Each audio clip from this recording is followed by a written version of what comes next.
एक बहुत ही बढ़िया चीज़ हो रही है बैंकिंग एंड एनबीएफसी सेक्टर में, और वो क्या है इसके बारे में आज हम बात करने वाले हैं। सो बैंक्स जो है वो एनबीएफसीज को लेंड करते हैं, so it is called shadow banking also.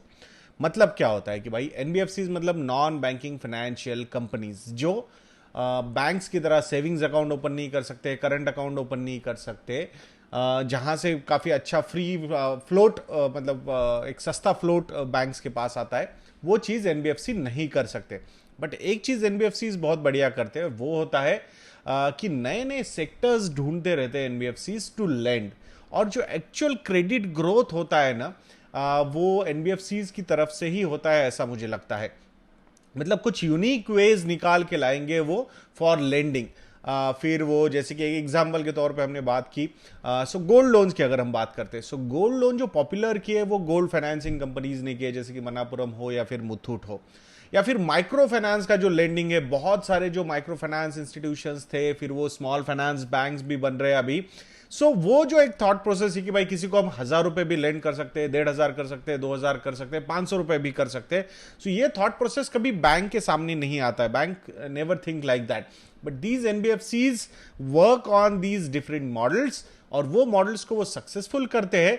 फिर बैंक्स को लगता है कि भाई हाँ यार ठीक है, मतलब अपने को जहां पे हम खुद रीच नहीं कर पा रहे, I think it's better to go through these kind of institutions जिनको हम लेंड करेंगे और वो आगे जाके लेंड करेंगे। एंड दैट्स व्हाई ओवरऑल जो क्रेडिट डेवलपमेंट यानी कि लोन्स का जो ग्रोथ होना चाहिए, आई थिंक इसके लिए NBFCs play a very big and vital role. That's what I feel. तो उसी के बारे में आज हम बात करने वाले हैं। एक 4 पॉइंट एनालिसिस में आप लोगों के सामने प्रेजेंट करूंगा, जिसमें bank credit to NBFC is gaining pace, इसके बारे में हम बात करेंगे। So first point would be recovery in bank credit to NBFC. Second point, key drivers of pickup in NBFC lending. Third, improving exposure of banks to NBFCs. And fourth, debt exposure of mutual funds to NBFCs. इसके बारे में यहाँ पे एक analysis मैं आप लोगों के सामने प्रेजेंट करने वाला हूँ। सो बैंक क्रेडिट का जो ग्रोथ है, दो देयर वाज अ नंबर, मतलब वो नंबर अच्छा था। अगर अप्रैल 2020 की हम बात करते हैं तो 30.3% का क्रेडिट ग्रोथ था बैंक्स का टू एनबीएफसीज। जुलाई में ये कम हुआ 24% पे, अक्टूबर में ये कम हुआ 9.2% पे, जैन टू 2021 में it was at 6.6%, but now in Feb this particular number is at 9.2%, और आने वाले समय में we are expecting कि वो डबल डिजिट ग्रोथ वापस यहाँ पे आ जाए। सो ये चीज मतलब एक अपटिक यहाँ पे नजर आ रहा है हमें, जो फॉल था वो अभी रिवर्सल होता हुआ ट्रेंड में नजर आ रहा है। क्रेडिट ग्रोथ की अगर हम बात करते हैं, सो फेब 2021 में जो क्रेडिट ग्रोथ हुआ है लास्ट ईयर के फेब 2020 के हिसाब से ये कम है। बट अगर टोटल लोन की हम बात करते हैं, so 5.5 lakh crore to 9 lakh crore rupees between September 2018 to Feb 2021। So एक अच्छा खासा ग्रोथ हमने लास्ट 2.5 ईयर्स में यहां पे होता हुआ देखा है। So that's a positive sign, और उसका रीजन मैंने आपको बताया है कि why this particular thing is very important. Because जहां पे normal bank, schedule commercial bank जैसे पीएसयूज हो या प्राइवेट बैंक्स हो, जो पहुंच नहीं पाते थे, वहां पे बहुत सारे institutions NBFCs are reaching and they are increasing the footprint of credit market in India. So that's a very positive side. Now key drivers of pickup in NBFC lending, जिसमें फर्स्ट है positive impacts of RBI liquidity measures, जिसमें repo rate कम करना, that is the most important part.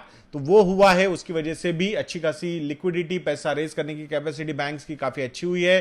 Continued accommodative stance for supporting economic growth. तो आप लोगों ने देखा है कि आरबीआई का जो स्टांस हमें नजर आता है कि भाई हमें इन्फ्लेशन से ज्यादा इकोनॉमिक ग्रोथ पे ध्यान देना है, और इकोनॉमिक ग्रोथ के लिए इंटरेस्ट रेट्स कम होना बहुत इंपॉर्टेंट है। So that's what RBI is doing. Reduction in CRR from 4% to 3%, additional liquidity provision to banks, injecting 1.37 lakh crore rupees of additional liquidity in banking system through this CRR. So these are all positive things, and plus RBI ने बोला भी है कि यहां से और ज्यादा requirements आती भी है, तो वहां पे भी आरबीआई पार्टिसिपेट करने में कोई पीछे नहीं रहेगा। जो भी सफिशिएंट लिक्विडिटी मार्केट को लगेगी वो आरबीआई हमेशा प्रोवाइड करता रहेगा। बैंकिंग सिस्टम लिक्विडिटी की अगर हम बात करते हैं, so it remained in large surplus in Feb 2021 and March 2021। So average daily net liquidity absorption जो था वो 5.9 लाख करोड़ रुपीस का था।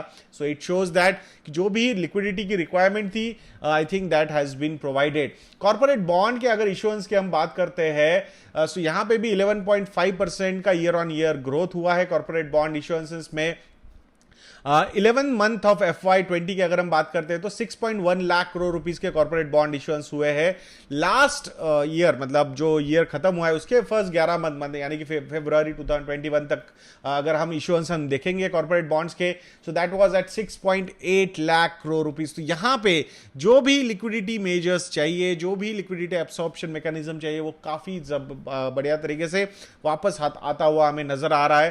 सो year on year this number is improving, which is positive side. All these measures provided a great support for banking sector, and it resulted into ease in risk aversion of banks. Risk aversion मतलब banks को ऐसा लग रहा था भाई NBFCs को land करना could be problematic, सो इससे अच्छा क्या होता है कि मैं I will wait for some more time. So ultimately तो एनबीएफसीज का सबसे बड़ा प्रॉब्लम हो रहा था, जो मार्केट से वो पैसा उठाने की कोशिश करते थे वो इंटरेस्ट रेट्स बढ़ गए फिर वहां ना मार्केट में वो अच्छे रेट पे उठा नहीं पा रहे, banks are not ready to lend to them because they were risk averse. उनको लग रहा था भाई कौन सी एनबीएफसीज में क्या प्रॉब्लम होता है, क्योंकि कोविड का सबसे बड़ा इशू तो एनपीएस का है। अब एनपीएस ऐसा तो नहीं है कि सिर्फ बैंकिंग में होगा, एनपीएस तो एनबीएफसीज में भी हो सकता है। सो वो रिस्क उनको कम करनी थी, that's why banks were little reluctant to lend to NBFCs.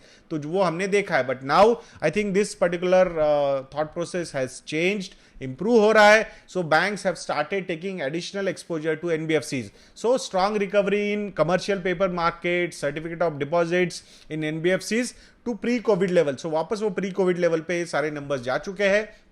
So commercial papers हो या फिर कॉर्पोरेट डेट हो deployed together in NBFCs in Feb 2021 stood at similar levels compared to Feb 2020।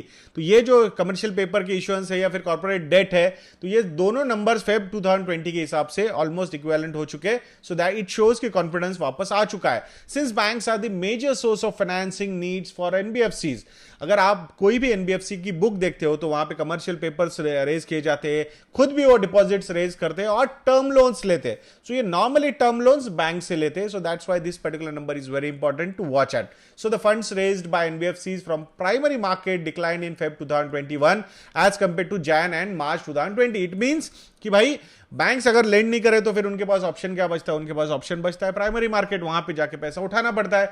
But जैसे banks are not ready to lend, even the private players are also not ready to lend, institutions जो होते हैं mutual funds वगैरह वो भी, या फिर land करेंगे तो ज्यादा इंटरेस्ट रेट पर लेंड करेंगे तो ज्यादा interest rate is impacting there net interest margin. तो ये सारे चीजें एक दूसरे से लिंक्ड होते हैं। यहां पे अब बैंक्स ने वापस लेंड करना शुरू कर दिया है, so that the interest rates are also coming down.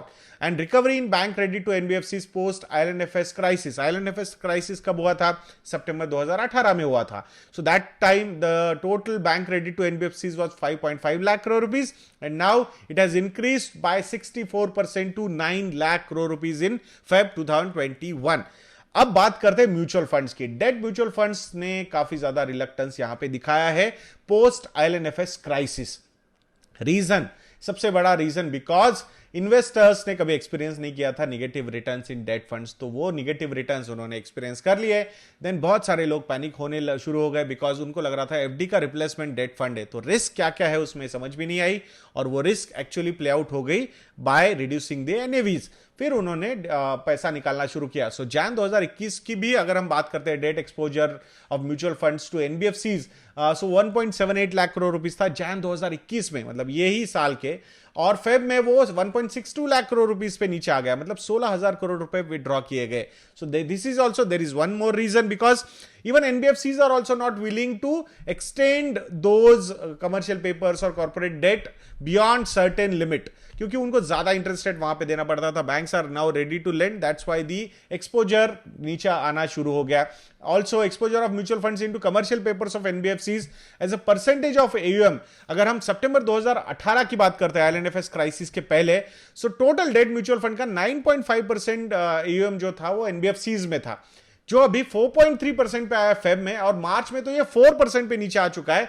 So it shows कि even mutual funds are also not feeling very comfortable to lend to NBFCs. So वो एक इट्स नॉट दैट कि मतलब उनके पास बहुत पैसा होता है और वो देते जाते। I think there have also become risk हैवर्स।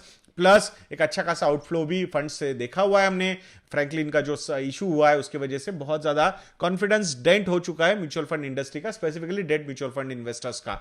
Outstanding investment in commercial papers of NBFCs अगर हम बात करते हैं तो जैन में ये 90,000 करोड़ रुपए था, फेब में ये 70,000 करोड़ रुपीस तक नीचे आ गया। सो अनदर इंडिकेशन की कैसे एक्सपोजर कम हो रहा है। And investment into corporate bonds of NBFC सितंबर में ये 99,000 करोड़ रुपीस था सितंबर 2018 में, मार्च में ये 94,000 करोड़ रुपीस पे है। नाउ फेब 2021 में अगर हम बात करते हैं so it is at 90,000 crore rupees. तो यहां पे भी ये डिक्लाइनिंग ट्रेंड कंटिन्यू है। सो ये रिस्क एवर्सनेस तो है ही म्यूचुअल फंड्स का, डेट म्यूचुअल फंड्स का, प्लस आई थिंक उनके एयूएम्स भी नीचे आ रहे हैं, so they don't want to stick their AUM to NBFC. So that is also one more reason कि यहां पे एनबीएफसीज में इंस्टीट्यूशनल इन्वेस्टर्स का सपोर्ट थोड़ा सा कम हुआ है, but banks have started again lending to NBFCs. So it's in a way positive sign because mutual fund investors can not absorb these kind of hiccups, but I think banks will be in a position because for bank it is not it's a business rather than an investment of depositors, because depositors को कुछ security banking laws के under मिल जाता है। So that's the major difference between bank FDs and mutual funds, debt mutual funds. So ये overall एक छोटा सा एनालिसिस आप लोगों के सामने प्रेजेंट करने की कोशिश हमारी तरफ से हुई है दोस्तों। मैं आशा करूंगा कि आपको ये वीडियो अच्छा लगा होगा। If you people feel that we are doing a good job, please visit investindia.in और वहां जाकर आप हमारे रिसर्च प्रोडक्ट्स को सब्सक्राइब कर सकते हो। Research product like model portfolios, stockometer plus, MF Yagya, जहां पे हम अच्छा खासा स्टॉक्स का रिसर्च भी करते हैं और म्यूचुअल फंड्स का रिसर्च भी करते हैं। So please visit investindia.in। इसके रिलेटेड कुछ क्वेरीज है, कॉल कीजिए, ईमेल लिखिए, will be more than happy to help you to solve your queries regarding our research products. तो ऐसे वीडियोस के लिए चैनल पे बने रहिए। नेक्स्ट वीडियो तक के लिए मुझे आगे दीजिए। जय हिंद।